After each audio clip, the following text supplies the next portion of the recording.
Hi, welcome to the 4-part Focus on Growth mini training series. I am going to introduce and walk through 4 concrete areas where you can sharpen your focus to help you grow your organization with more clarity and less overwhelm. Ultimately, the idea of this mini training series is to help you reach more people, reach more communities, increase your impact, and increase your budget, and do it smoothly and sustainably and without burning out.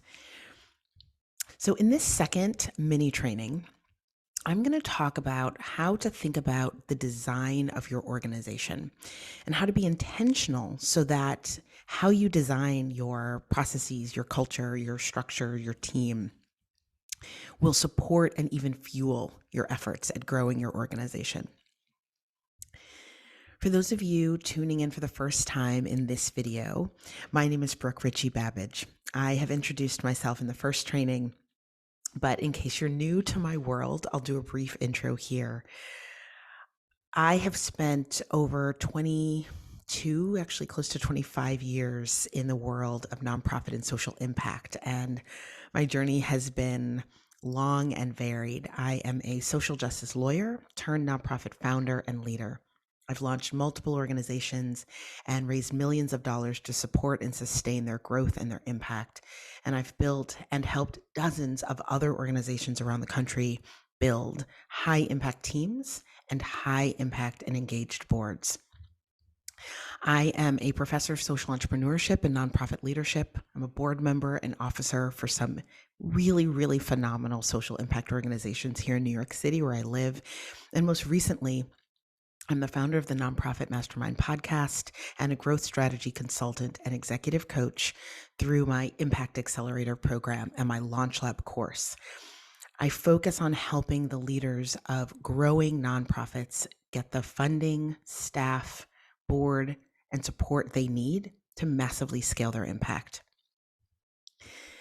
Now, as I've mentioned in many of my other trainings, and I talk about quite often actually on my podcast, there's a through line through all of my work.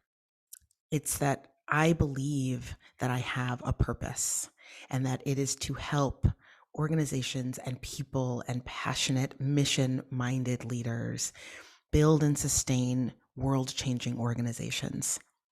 My other through line is my love of strategy and systems. And the two are related. I think we all have superpowers, and mine is strategy. I love taking the messy chaos of vision and ideas and turning it into an actual blueprint, into a plan for action. And that's my goal with these trainings for you. It's to use my love of systems and strategies of sense making to help you build a stronger, longer lasting, high impact institution, and to do it in a way that does not drive you and your team into the ground. So you are in the right place if that's what you're looking for. That is what we're going to do in today's training. If you're watching this training, it's likely because you're in a place where you're ready to go to the next level with your organization. This is actually one of my very favorite quotes. I use it in a number of my presentations, and it just really captures so much about what I think is true about life. I know that everyone watching this training is coming from a very different place and with a different constellation of questions and concerns and challenges. A friend once used the metaphor of a movie when describing how it can feel sometimes to walk through the world.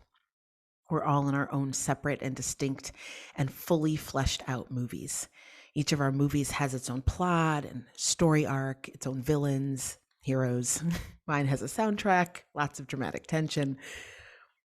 And that's what it's like to be the leader of a nonprofit organization often. In my movie, there's a story arc about that major donor who backed out right at the end of the fiscal year. In your movie, it might be that board member who showed up with 2 wonderful connections that had never been on the table before. The upshot is everyone is in their own version of craziness and wonderfulness. And part of the challenge that we can have in figuring out the next best step for our organization is that we feel like our crazy is unique. It's another phrase from a good friend of mine. For some people, it's this feeling that you've been doing your work really well, but you're wondering what it is going to take to get to that next level, right? You sort of feel stuck. For some of you, it's that you're stressed about funding. For a lot of you, I would imagine there's this pretty consistent stress about income. Your income may be lumpy, or you feel like every fiscal year you're starting from scratch. For some of you, you've been running your programs or your work at a higher capacity, as if you're a bigger organization than you actually are, and you're finding that you and your team are at risk of burning out, right? A lot of you are ready to grow, but there's this feeling of overwhelm, of not knowing exactly what is noise and what your energy should be aimed at. This is another quote that I love. We are all more alike than unalike. Because while it's true that we're all in our own movies and no two nonprofits and no two experiences of leadership inhabit exactly the same movie, it's also true that our individual stories share some common and really similar underlying plots. Every leader is stewarding their organization through some form of transformational journey. And that journey looks different on the surface, but at its core, it's about creating change in the world. And it doesn't matter what your particular craziness or chaos looks like. You're all undergoing the same transformation. You're trying to move your organization forward. And so many of our questions and our challenges as we strive to scale our team and our board, our funding, make lots of different pieces fit together in a particular way to have an impact. So many of these questions and challenges are common. And the good news about that is that it means they are surmountable. What I can say after all of the adventures and the lessons learned in my multiple decades doing this work is that there is a method to the madness.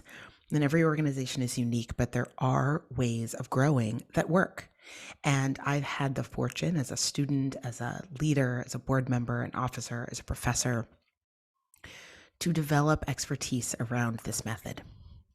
And that's what I want to do with these trainings, to serve as your guide through the messiness of growing your organization.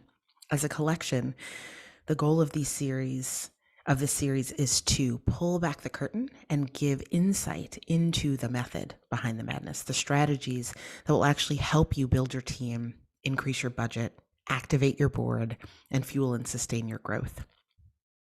So in today's training, I'm going to dive into a particular critical area of focus, the building blocks of change and growth in any organization. I'm going to talk about what they are, and then I'm going to share a powerful focusing framework for being intentional about how you design your organization as you grow.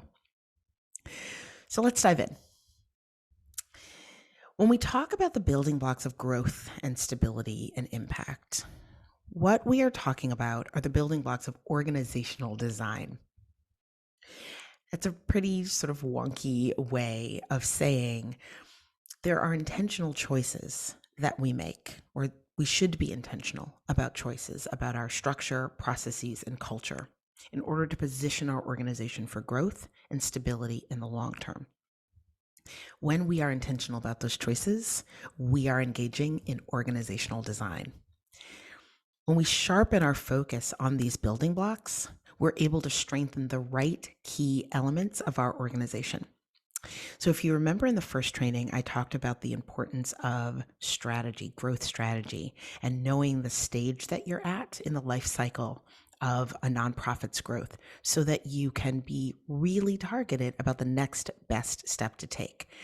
So this builds on that. When you know what that next best step is, these are the building blocks that you manipulate and move around so that you know what the right activities and strategies are. There are 10 core elements or building blocks to consider, and I'm going to walk through each one: purpose, strategy, resources, our culture and norms inside of the organization and on our board, and even how we engage with external stakeholders.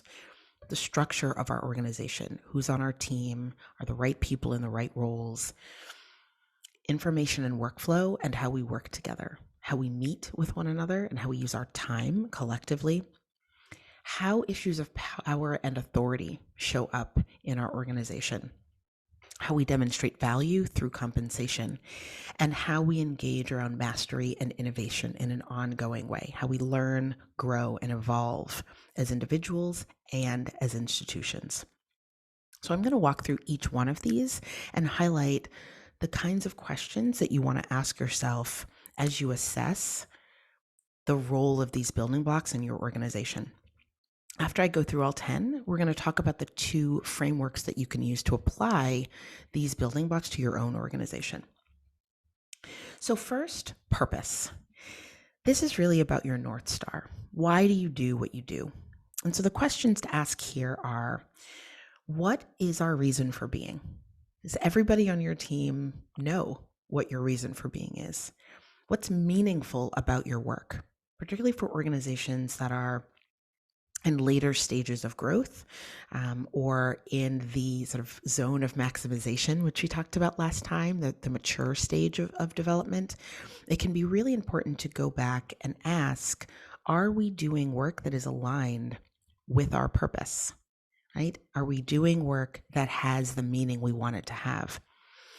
And how does our purpose help us make decisions, right? How is our purpose showing up in our strategic plan, in our annual plan, in our budget?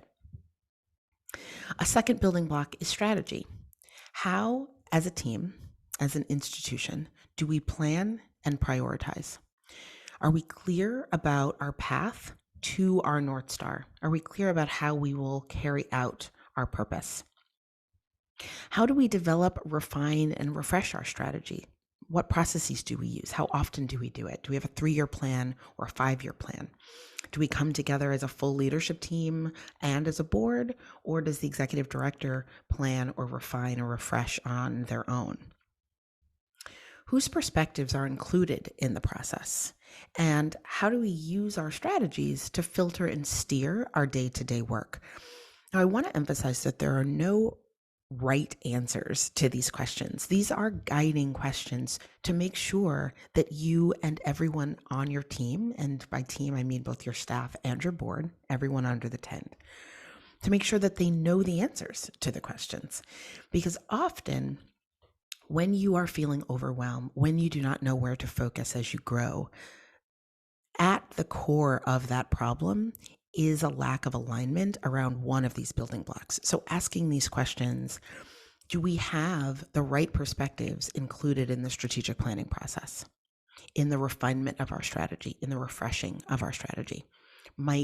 Asking that question might lift up, oh, actually, we're missing some perspectives that are important to have because 6 months down the line, we're finding that we're having to make decisions we're not equipped to make. So these are guiding and illuminating questions. A third is resources. So this is about how you as an organization define resources, bring in resources, and allocate capital. How are you bringing in and allocating space, time, effort, and other assets? And I want to emphasize here that defining resources is actually pretty critical, because most organizations focus on one kind of resource. They track one kind of resource. They emphasize one kind of resource, and that's right, money. It's obviously a very important resource. It's required for things like rent and salaries. But it's really important with respect to this building block that you actually make sure that you have an expansive definition of resources for your institution or your organization, so that you are taking into account resources like space, resources like time, resources like effort. Those things can be depleted just like money can. And when they are depleted, you look around and you feel overwhelmed and you feel burnout. So the questions here, in addition to defining and understanding the resources available to use, how are you expanding and maximizing available resources? Are you being creative about bringing in and identifying new resources? How does our strategy influence our resource allocation? Are we allocating time, for example, towards the strategic goals or in alignment with our strategic priorities or pillars?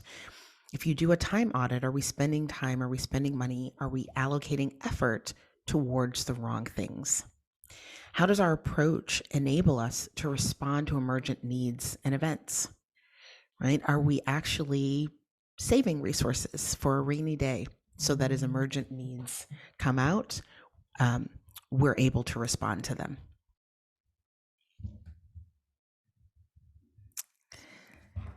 The next one is structure. This is about how we organize our team and program offerings. So this is one place where people look and think org chart and think logic model, right? We think we have the structure laid out and we got that covered. We think this is sort of the easiest piece, right? But when you think about structure as a building block of design, right? How are we designing our structure? These questions are really beyond things like just the organizational chart. It's how many people are on the staff and on the board, and is it the right number of people? Do we have too many people? Do we have not enough people on our board to do what we want to do? Do we have the right people in the right roles? Right? Is work organized? Is work structured in an appropriate way to move our work forward?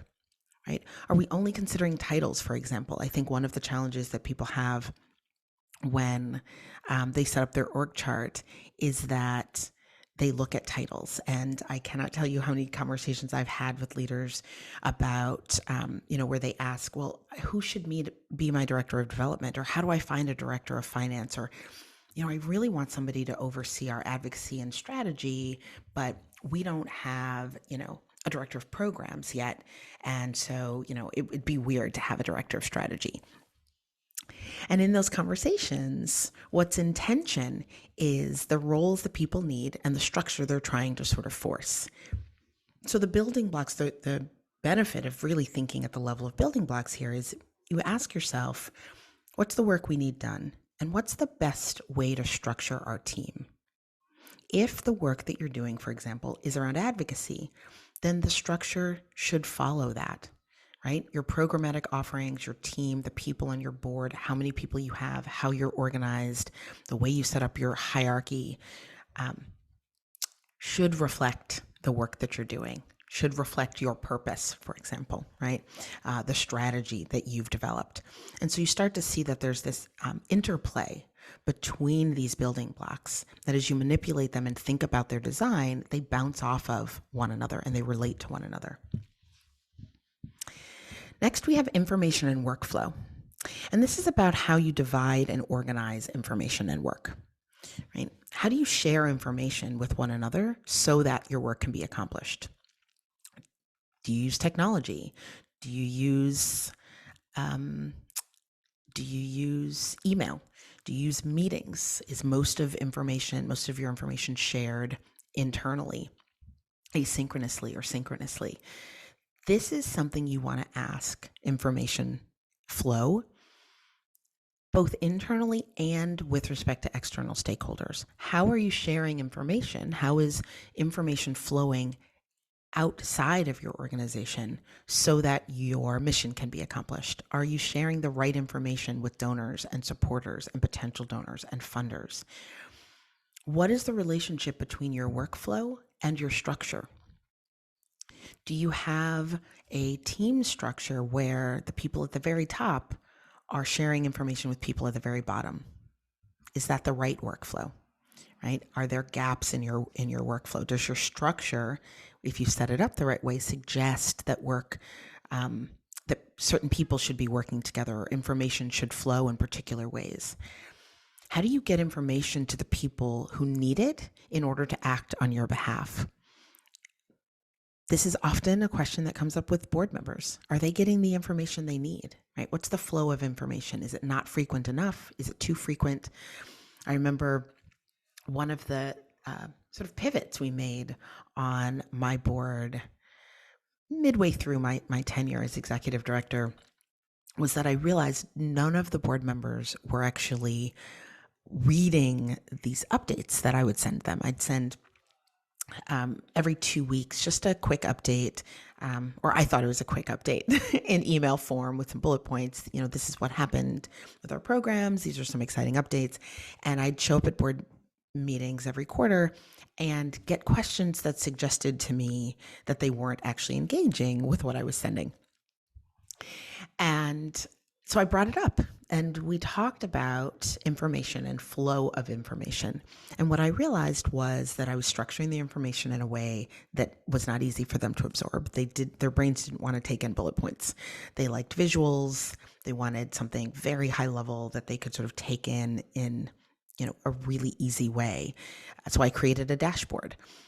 I also found that the type of information that I was sharing didn't necessarily help them understand our work better. I thought it was really relevant.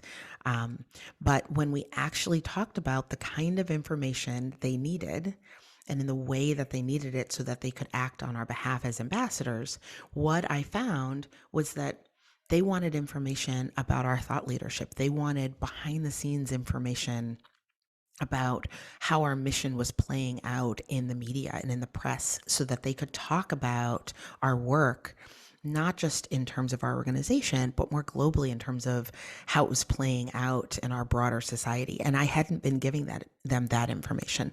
So the kind of information that you need to be sharing, being really thoughtful and considerate about that.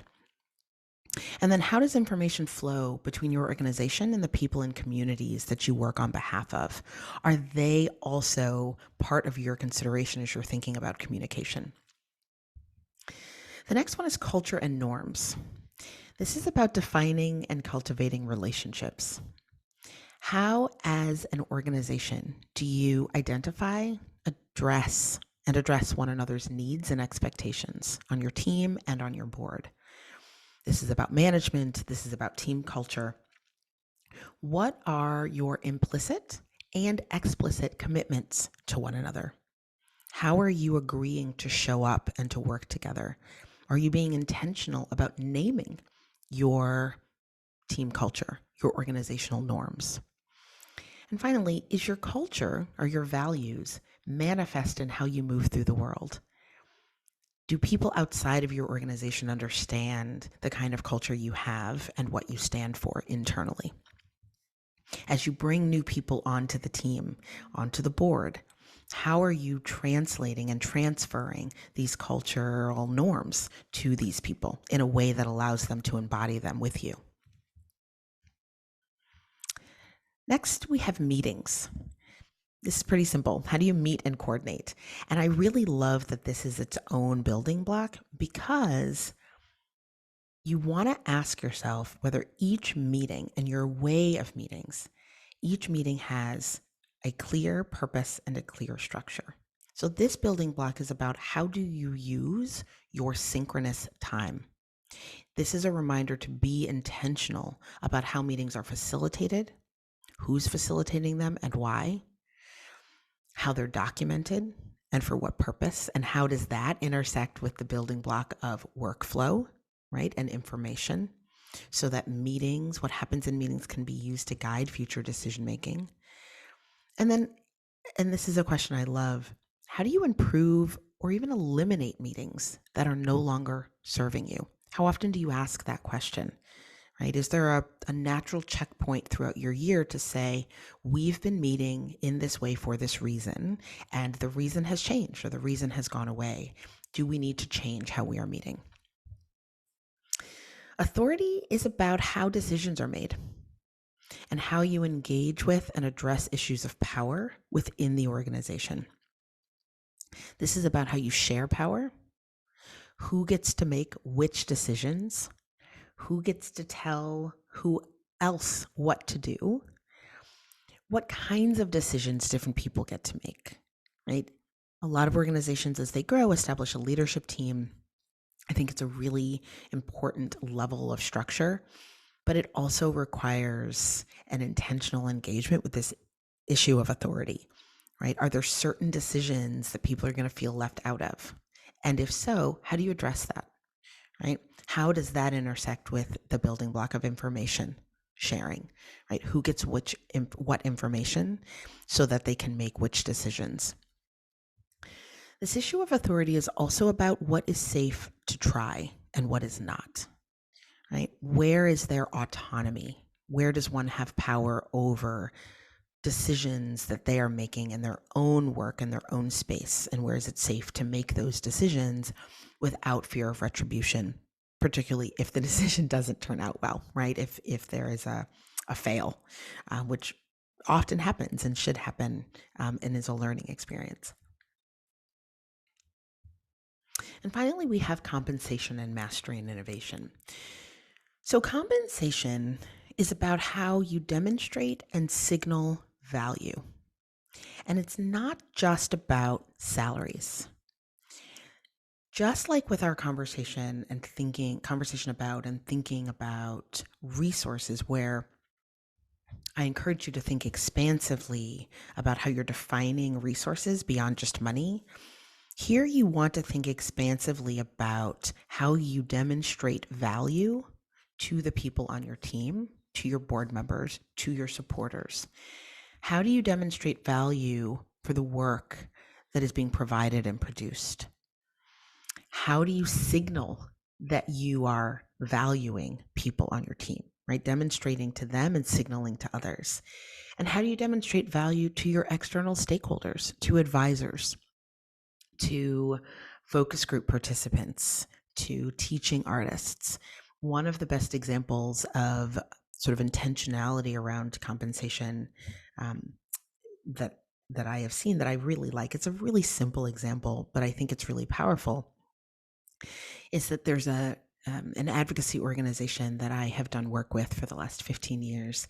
And part of how the organization stays aligned with and rooted in the actual needs of the communities that it's trying to serve is by holding town hall meetings. Town hall meetings, I don't want to call them focus groups because they're not traditional focus groups, but small conversation groups, small discussion groups where they will invite community members to come think through problems with them and be strategic thought partners. And they compensate community members for that. And that's such a simple thing, but it is a demonstration of value for information that has been provided, for time that has been provided, for a resource that has been provided, right? So there you see an intersection between those two building blocks. And finally, mastery and innovation. How do you learn and grow as individuals and as an organization? How do you make sure that you continue to evolve and to move through these stages of development that I talked about last time? And here you want to dig deep, right? Who's participating in learning and growing? Who's participating in innovation? How, as you grow, are you defining mastery? How are you defining success, and who gets to participate in that definition and crafting that definition? What is the role of learning, and more importantly, of failure in the organization? How is it treated? How is it responded to? Similarly, how do you give and receive feedback? This is all part of learning and growing and moving in the direction of mastery. And finally, how does competence influence the roles that the people on your team inhabit? Right? What role does competence, does ability, does the relationship to mastery play in the shaping of the work that they own and the way that they work together? So all of these building blocks function together. And I gave just a few examples of ways that a couple of them intersect with a couple others, but they actually all intersect with one another, and taken together, they are the building blocks of a strong and stable organization. Every institution is made up of these building blocks. And so you cannot grow in an efficient and targeted way without bringing some intentionality to these elements. Without realizing it, we do that instinctively. We might bring intentionality to compensation, right? Defining compensation bands or what equitable compensation looks in our organization, or crafting a culture code, right? A set of employee norms and agreements for people on the team. Most organizations engage in strategic planning, right? This is bringing intentionality to these boxes. You are designing pieces of your organization. And so what you want to do is make sure that you are not missing any boxes that you should be focused on as you are trying to grow your organization.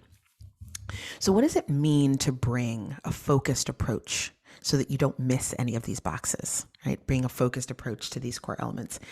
It means using this framework as a tool by asking the right questions to focus your attention on the right building blocks at the right time. Our decisions about the building blocks that we focus on are what drive our stable and sustained growth, right? It's the decisions that we make about which building blocks to focus on and what to do with those building blocks that will ultimately allow us to grow and cut through the overwhelm. Because ultimately, you don't have energy, nor should you spend your energy trying to focus on or answer all of the questions about all 10 of these at all times. This is where the overwhelm comes from. That you're thinking about compensation, you're thinking about problems that you're having, board culture problems you're having, and some of your newer, perhaps junior staff is concerned about key organizational decisions that are being made by the leadership team. And so there are issues of authority that you're navigating, and you really have too many meetings in your calendar, right? There are all of these different things popping up in all of these boxes. And so the key is to ask the right questions so that no, actually, these are the two building blocks that we actually need to focus on to drive our growth to the next stage. So there are two ways to do that. There are two ways you can use this tool. One is as a design audit, and the second is as a diagnostic. And I'm going to explain each. So one way you can use this tool to focus your time, resources, and energy is to conduct an audit of your current design. Gather your team, your board, additional stakeholders that you think could bring an important perspective, anyone who has insight into your organization, and assess your current practices and values in each box. What are our principles in this box, in this area? How are we currently doing things? Right? What do we actually do? How do we ideally want to be doing things? Right? Is this aligned with how we want to be doing things? And is the way that we're doing things serving us? Right? Is the way that we're doing things going to lead to our desired outcomes? The second way you can use this tool is as a diagnostic. You know there's a problem, and you're asking yourself, where should the team prioritize and focus our energy? So instead of going box by box the way you would in an audit, which will lift up, there's some tensions and confusions in these boxes. With a diagnostic, you start more broadly with questions about what tensions and frictions are you experiencing? What are you doing really well? What are bright spots? And then where are those tensions and bright spots located? Right? So you might have a conversation with your team that is a sort of generative brain dump of where are you guys feeling stuck, right? I feel like there's this stuck feeling, or I feel like there's this sense of overwhelm, or I feel like there's this friction, or confusion, or we're being muddled, or there's tension. Sort of, let's talk about what we're experiencing. And then where would you locate those tensions? Is it a structural problem? As you listen to your team, are you hearing culture problems? Are you hearing problems with authority? Similarly, what are we doing really well, right? This has been a great period of growth, for example, or a really exciting period where everything seems to be clicking. Let's capture this, right? What's going really well? You can use it as a diagnostic with an organization that's doing something really well that you'd like to do well. I think that your board is working really well and communicating about finances in a way that I would love for our board to communicate. Could I sort of interview you and talk about the bright spots, what's speeding you guys up, what's working really well, and where you think those bright spots are located? Is it how your board is structured? Is it the number of people you have on the board? Is it the kind of people you have on the board? Is it the board culture, right? So that's how you would use the tool as a diagnostic. Let me offer just a couple of examples. So let's say you want to activate your board as fundraisers. This is a big one that I talk often about with the organizations that I work with inside my accelerator. We do a lot of work around prepping their board to be activated as ambassadors and as fundraisers. So if you want to activate your board as fundraisers, you could try a bunch of different strategies, or you could think about where to focus sort of with some intentionality. So look at the boxes and ask the focus questions. And you might discover that, and so this is where you do an audit, right? You might discover that you need to focus on the culture, the fundraising culture of the board, or that actually one of the driving problems is the size of your board. That has to do with structure and what it means for how work is shared and carried out, which has to do with workflow. Right? You might find that your board would be great ambassadors, that it's not an issue of norms or culture. It's not an issue of willingness. It's not an issue of structure. You have the right number of people. You have the right committees. You have a fundraising committee that's ready to go, but they don't have the information they need. Right? They fumble a little bit when they talk about your programs. So you can use your audit to really zero in on, okay, our objective here is to activate this group of people as ambassadors. And rather than wasting time and energy trying to do 8 different things to figure out where the problem is coming from, we're going to do this audit and we're going to realize it's these 2 boxes. That's where we're going to focus our time. So we can ignore the rest, right? We can cut through the overwhelm of the rest and focus on these 2 boxes. Another example. Let's say that as you grow, you are working to strengthen your leadership team and reorganize your staff, right? That's about structure. Well, you want to make sure that as you do that, you're also talking about what it will mean in terms of changes in power and authority. So being intentional as you change your structure about asking some of those authority and power questions to make sure that you're bringing everybody along with you. It's also going to have implications for who holds what information and how that information will flow differently between your team members and to you and through the organization. So there's also an implication for information and workflow. There's going to be an impact on how meeting structure will change, right? Who's in which meetings, how often you personally as the executive directors are going to meet with your leadership team, and how that's going to impact your culture. So adding a leadership team, bringing new people into your organizational chart, restructuring your team structurally has this ripple effect and these implications for these other boxes. And so this is another way to address overwhelm, is by getting out in front of that and saying, okay, we're going to make these structural changes. Let's have the conversations and be intentional about conversations about authority, conversations about information and workflow. Let's draft some standard operating procedures to really name how we're going to want to work together with this new structure so that you don't look up and everything feels really messy. So let's recap.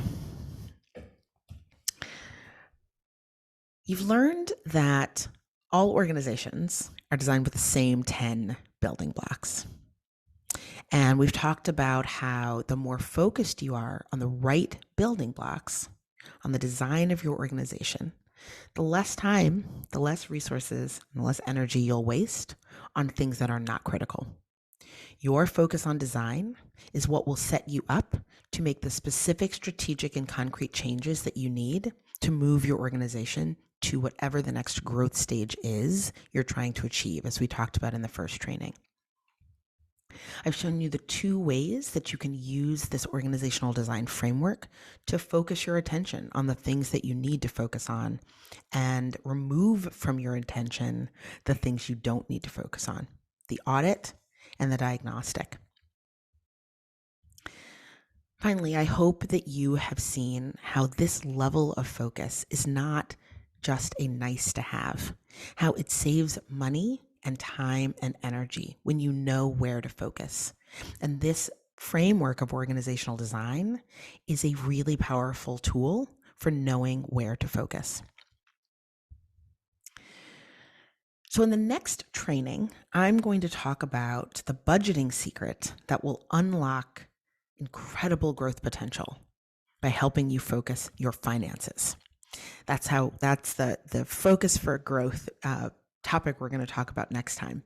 But before I wrap up here, I'd love to answer any questions that you might have about this topic. And as a reminder, there will be a replay and a workbook. You'll get the framework and the tools and all of the questions in a sort of toolkit for you and your team.